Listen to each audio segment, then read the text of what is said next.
Well, hello again. It's me, Russell, the executive chef here at 210 Seminary. And today we're going to make one of my favorite breakfast treats, scones. And this is how we're going to do it. We're going to be using our oven, of course, and we need 2 cups of flour, 3 tablespoons of sugar, a tablespoon of baking powder, a half a teaspoon of salt, 5 tablespoons of butter cut into cubes, a half a cup of raisins, and 1 cup of heavy cream. Now, I've already added the flour, sugar, salt, and baking powder to the bowl.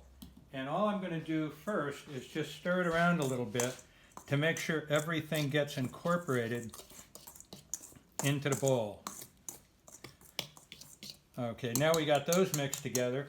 The next step, this is the butter, all cubed up, and we're just going to distribute it around on top of our flour mixture.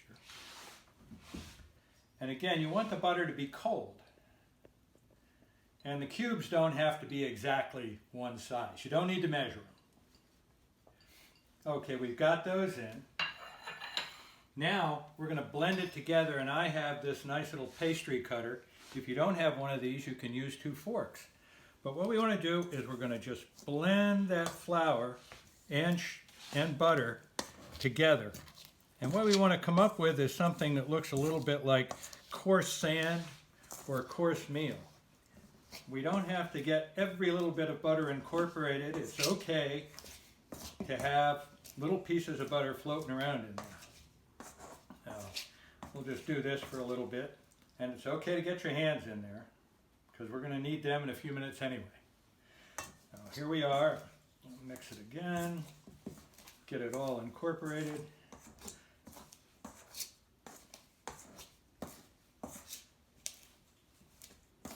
There we are. And if you look closely at this, you'll see there's still a couple of chunks of some little butter floating around in there. That's fine. Now, we're going to blend in the raisins. And as I say, we're using raisins today because I like raisins, but you could use almost any kind of fruit you wanted to in your scone. Just keep the measure about a half a cup. So we'll blend those in to get them all coated and distributed.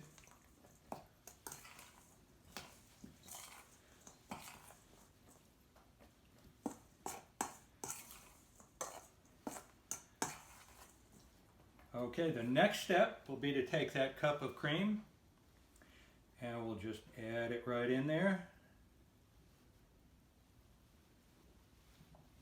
There we go. And again, we'll stir this around until it just comes together. And you'll see what I mean. It's going to make a nice sticky mess.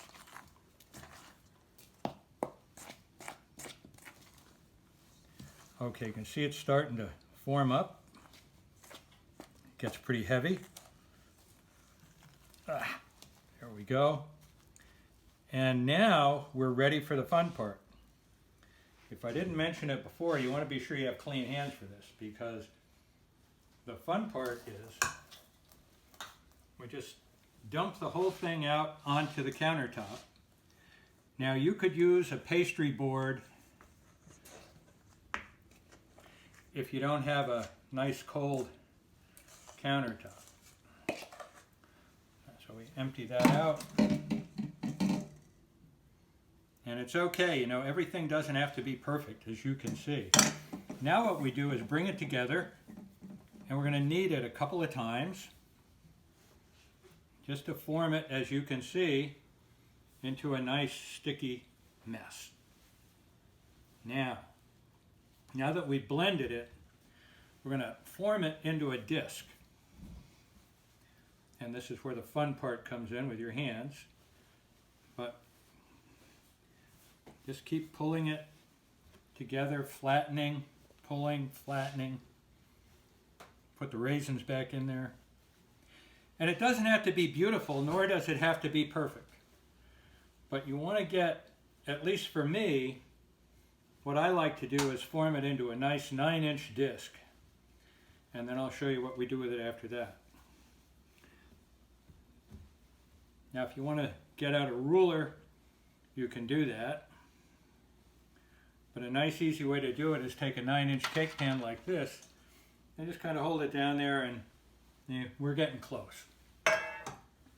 So just a little bit more. Push everything back together. Let that raisin go back in there.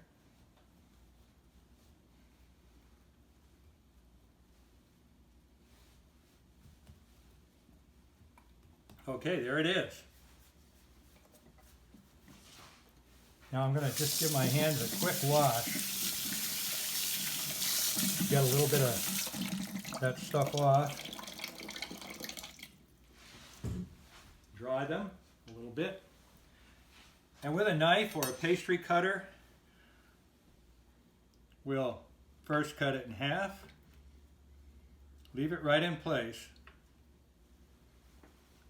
Then we'll come over here and again about in half, and then back across. Now I like to make 8 generous sized scones. You could, if you're really precise, make 16 out of this one batch. But I really like to have a nice scone. So now all we do is slide that knife under there, bring them up, put them into our prepared pan. This is a baking pan with parchment paper.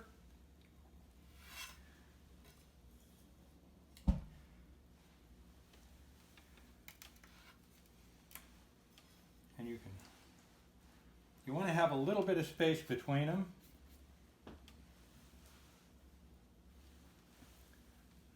Bring that one. Nice thing about this is you don't have to be super precise. They're going to taste good regardless. Some people might get a few more raisins, but hey, too bad for them. Anyway, there we have it. They're all prepared and they're on the pan and they're ready for the oven. Now we're going to bake these things for 12 to 15 minutes and look in on them. And what you want is you want them to be just a light golden brown, and they're done. So into the oven at 425 degrees, and this is what you get. 8 good-looking scones. So try them out. They're really easy to do, and you're going to like the way they taste. Thanks for watching.